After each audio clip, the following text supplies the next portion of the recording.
Shalom, selamat berjumpa lagi dengan saya. Mari kita lanjutkan tentang topik bagaimana liturgi ibadah yang benar. Ini bagian kedua.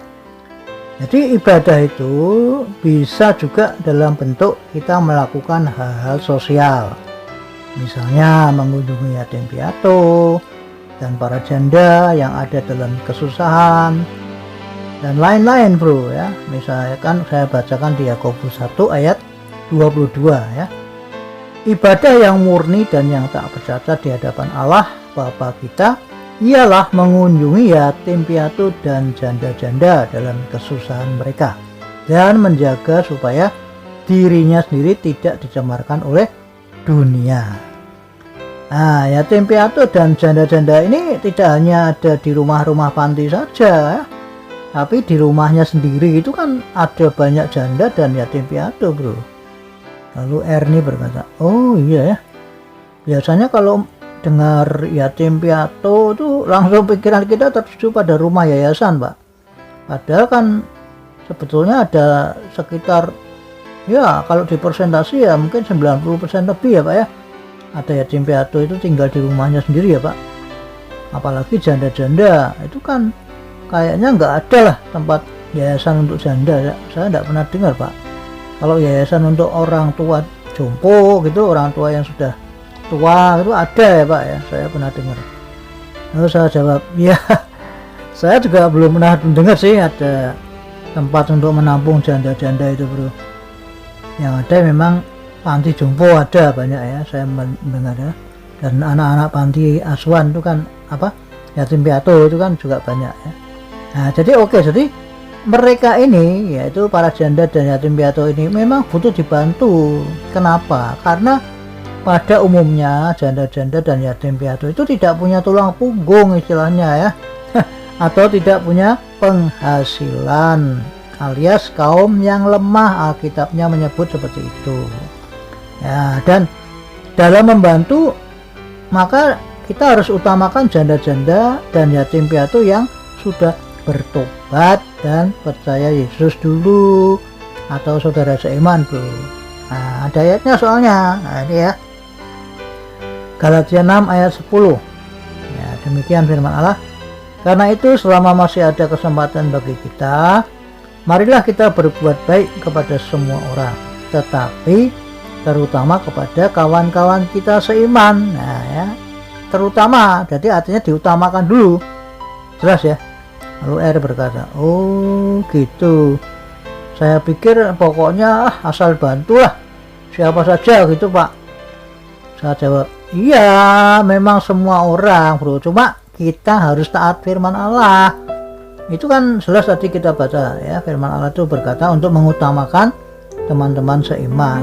Yang diutamakan itu orang yang sudah bertobat dan percaya kepada Tuhan Yesus dulu. Tidak boleh semau gue bro, asal bantu sana sini asal tabur istilahnya, tidak bisa. Kita harus ikuti aturan firman Allah. Nah bro harus tahu bedanya antara orang yang sudah bertobat dan yang belum itu apa ya kan.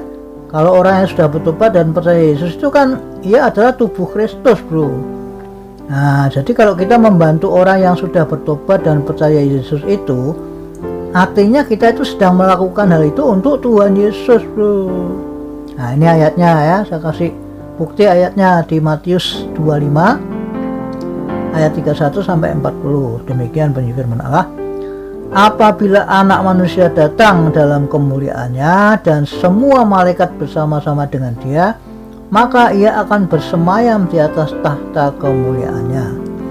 Lalu semua bangsa akan dikumpulkan di hadapannya dan ia akan memisahkan mereka seorang daripada seorang, sama seperti gembala memisahkan domba dari kambing. Dan ia akan menempatkan domba-domba di sebelah kanannya dan kambing-kambing di sebelah kirinya. Dan raja itu akan berkata kepada mereka yang di sebelah kanannya, mari, hai kamu yang diberkati oleh Bapakku, terimalah kerajaan yang telah disediakan bagimu sejak dunia dijadikan. Sebab ketika aku lapar, aku di sini huruf besar ya, artinya Tuhan Yesus, kamu memberi aku makan. Ketika aku haus, kamu memberi aku minum. Jadi akunya ini besar semua. Ketika aku seorang asing, kamu memberi aku tumpangan.